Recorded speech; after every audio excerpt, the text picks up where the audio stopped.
అందరికీ 76వ గణతంత్ర దినోత్సవ శుభాకాంక్షలు. ఇప్పుడు మనం కొంతమంది స్వాతంత్ర్య సమరయోధుల స్వేచ్ఛ కోసం నినాదాలు వారు ఏమి అన్నారు చూద్దాం. మహాత్మా గాంధీ స్వాతంత్ర్య పోరాటానికి సంబంధించిన కొన్ని ప్రసిద్ధ సూక్తులు.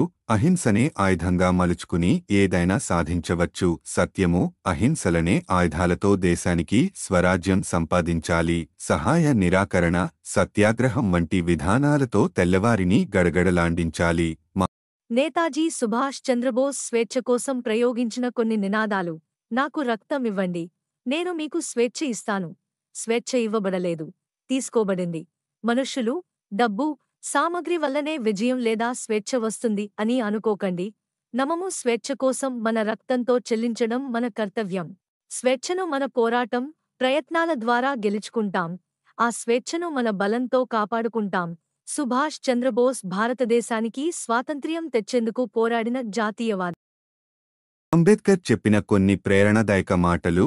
విద్య, జీవితం, అభిరుచి, ప్రేరణ, సానుకూల ఆలోచన, విజయం వంటి అంశాలపై అంబేద్కర్ చెప్పిన మాటలు ఉపయోగపడతాయి.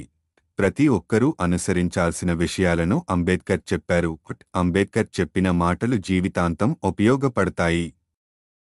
స్వాతంత్ర్యం అనేది అందరికీ నశించని జన్మ హక్కు.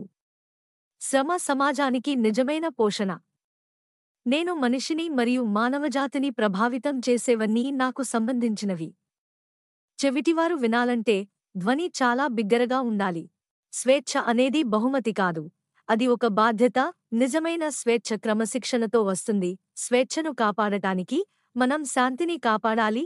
ఒక దేశం యొక్క స్వేచ్ఛ దాని ప్రజల చేతుల్లో ఉంది. లాల్ బహదూర్ శాస్త్రి.